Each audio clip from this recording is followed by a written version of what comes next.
to share a message with you for this particular part of the Torah. We're in the section called Nitzavim, and Nitzavim is a section that we also read in Reform synagogues on Yom Kippur. And for this particular section, I was drawn to it in a very different kind of a way than ever before. So much so that I'm not delivering the sermon I prepared, but there's something that's been kind of nagging at me that I feel like I need to share with you. It's a different way for me to see this particular text. And rabbis, by the way, and teachers and educators, all of us, we use this text all of the time. It is like the ultimate text that says that Torah is accessible to everybody. And in Deuteronomy, in chapter 30, it says, surely this instruction, which we interpret to be the Torah, I'll come back to that. It says, surely this instruction, which I enjoin upon you this day, is not too baffling for you, nor is it beyond reach. So that's great. Torah is something within reach. It's not so hard to access. But I don't know what they were thinking. Most of the people I talk to don't get it at the first time around. It takes some practice in order to understand what Torah is trying to say to us. And then it says, it's not high up in the heavens that you should say, who among us can go to the heavens and get it for us and impart it to us that we may observe it.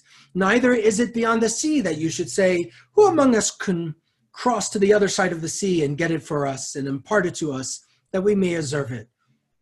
So the text says, of course, it's not up in the heavens. It's not out far in the seas. Again, it's something that it says is within reach. The thing is very close, the Torah says. It's in your mouth and in your heart to observe it.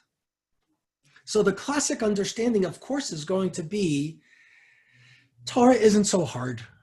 Study it, learn it, and bring it into your life. Great. Thanks for that. My experience is that it's really challenging. It's not so easy. And we don't speak Hebrew anymore. Not most of us, not as a first language.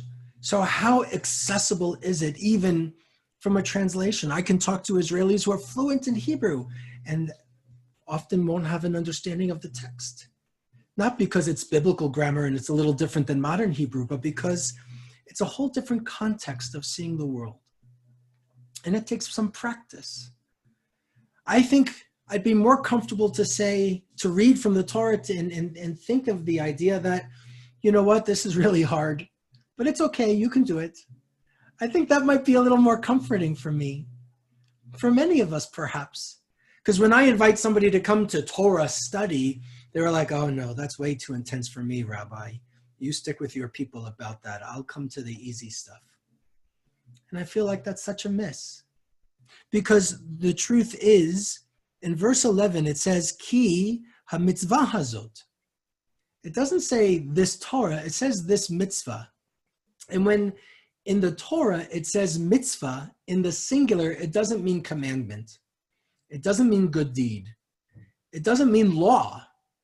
It is a whole body of laws. If it was said mitzvot, it's going to mean laws in the plural. Mitzvot is in the plural, laws in English would be in the plural.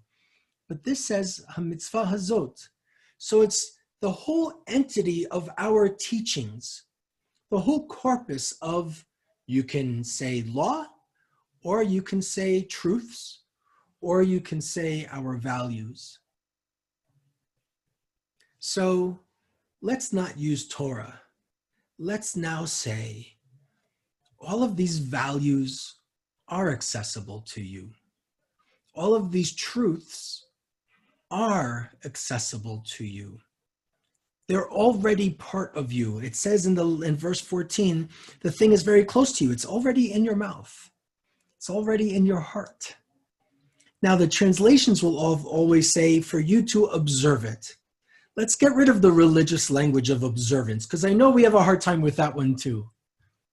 It really just says to do it. La'asoto. La'asot is the verb to do. So what I'm really gleaning from this particular text isn't that we should all study Torah so that we can follow God's laws. I think that has been an interpretation that has inspired some and pushed others away. What I really think the ultimate truth is here for us, for you and me, that ultimate truths from our tradition, they're already a part of us. We have to tap into it. There's still work to do. And sometimes that isn't so easy. But we've been given an incredible gift by people who have endured incredible hardships. And if we can look at all of this mitzvah, this category of truths and values, justice, empathy, compassion, being present, showing up for others, making a minyan, writing to B'nai Mitzvah students and wishing them Mazel Tov when their bar mitzvah is on Zoom, whatever it is, we have that in us. What I really think the text does is to help us tap into it and find it and bring it out so that we don't become complacent, so we don't forget about others. I really believe that this can speak to us today, especially for those who show up in services and are coming to our Zoom gatherings and know that we have to be physically apart, but still striving to be spiritually connected somehow. It's because we know these truths, and there are people who are alone and lonely. How can we activate the Torah, the mitzvah that is already in us? How can we tap into those truths so that we can show up for other people? I believe with all of my heart that the ritual and the text is not the primary focus of who we're supposed to be. And I know for some that drives people crazy. It tells us who we're supposed to be for ourselves and for others. And I think that's what God's waiting for. That's what I've been sharing since I've moved here. That has been a message that I think we need to remember now. This isn't God's punishment sending pandemics. I don't believe it for a second. And I don't think God is sending out any tests. But you better believe that we're being tested, not by God, but by the essence of humanity. Are we going to live out our truths?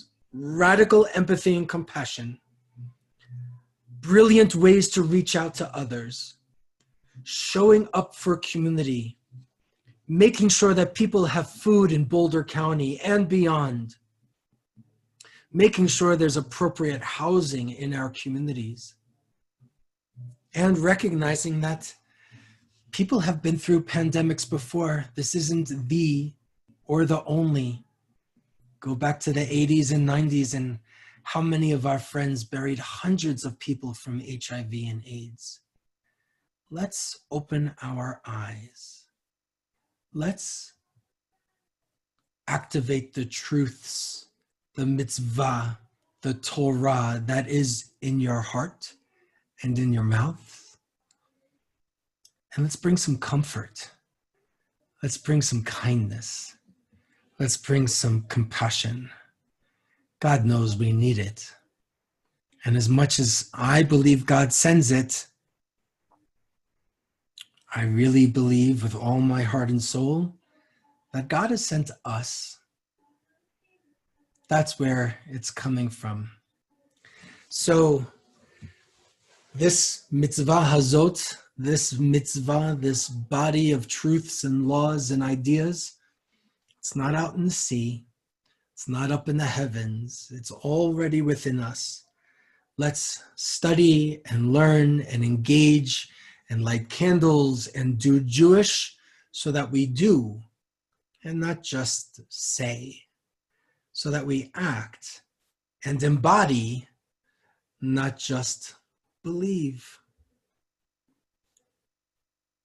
That's what we need from you and me.